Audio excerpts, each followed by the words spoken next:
জীবনে যা চেয়েছিলাম তার কিছুই পাওয়া হলো না।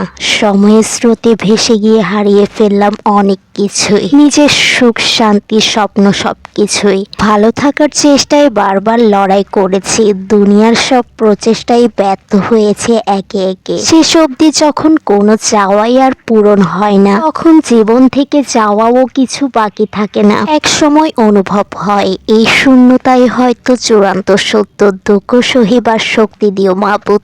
আচ্ছা জানেন কেন আমরা মানুষরা নিজেকে সুখী হিসেবে দাবি করতে পারি না? কারণ আমরা শুকরিয়া আদায় করতে পারি না। তাই আপনি যদি আপনার জায়গা থেকে কখনো চিন্তা করেন, সৃষ্টিকর্তা তো আমাকে সুস্থতা দিয়েছেন, কিন্তু আমার আশেপাশে এমনও অনেক মানুষ আছে যারা অসুস্থতায় ভুগছে। আমি তো এক মুঠো ভাতও হলে খেতে পারছি, কিন্তু আমার আশেপাশে এমনও অনেক মানুষ আছে যাদের খিদে লাগলেও খেতে পারে না। এমন কত শত উদাহরণ আছে আমাদের আশেপাশে।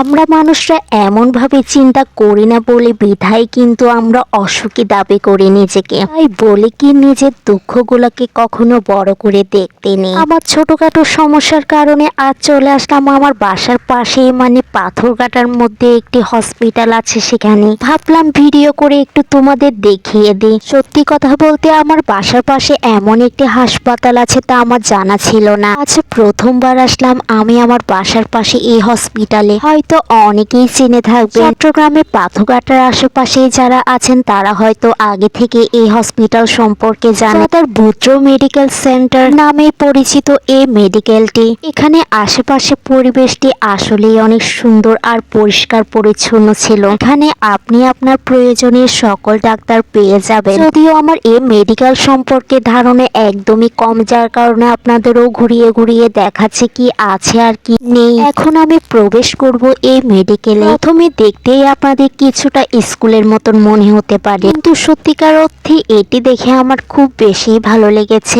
অনেকটা গোছানো আর ছোটখাটো মেডিকেল বলতে গেলে। কিছুটা পথ হেঁটে গেলেই আপনি টিকিট কাউন্টার দেখতে পাবেন, আর তাছাড়া রোগীদের বসার জন্য কিন্তু একটি রুমও আছে এখানে। এখানে বসে আপনি অপেক্ষা করতে পারবেন ডাক্তারের জন্য। আমি রোগী মানুষ বসে না থেকে যেন সব দিকে ঘোরাঘুরি করে দেখছিলাম আর পড়ছিলাম এখানে কি লেখা আছে সেসব। সবকিছু পড়ে যা বুঝলাম, একদম কম টাকায় আপনি কিন্তু একটি ডাক্তার দেখাতে পারবেন এখানে। কিন্তু আমি ভালো করে যেন সবকিছু ভিডিও করে নিচ্ছিলাম যাতে আপনারাও ভালো করে পড়ে নিতে পারেন এখানে কি কি লেখা আছে সেটি। আমরা অনেকেই জানি সরকারি হাসপাতাল ছাড়া আর কম টাকায় কোনো ডাক্তার যেন দেখানো এখনকার যুগে অনেক কষ্টকর। ক্ষেত্রে আমি বলবো যারা কম টাকায় ভালো একটি ডাক্তার দেখাতে চাচ্ছেন তাদের জন্য এই হসপিটালটি একদম অনেক বেশি ভালো হবে। আমার শরীরে ফোড়া ওঠার কারণেই মূলত আমার ডাক্তারের কাছে আসা। যদিও সাথে আমার আব্বুও ছিলেন। দিনকালের মধ্যে যাচ্ছি আমরা, প্রতিটি ঘরে মানুষই যেন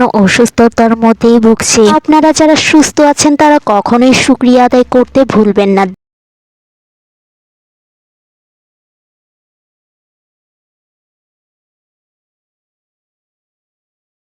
ভাবা যায় একটি ছোট রোগ নিয়ে আসলাম, দেখুন না এখন কত বড় একটি লিস্ট ধরিয়ে দিল, সাথে কত কিছু খেতেই যেন মানা করে দিল। কিছুই করার নেই, সুস্থ হতে হলে তো একটু তো কষ্ট করতেই হবে। আজকের ভিডিওটি এতটুকুই, সবাই ভালো থাকবে।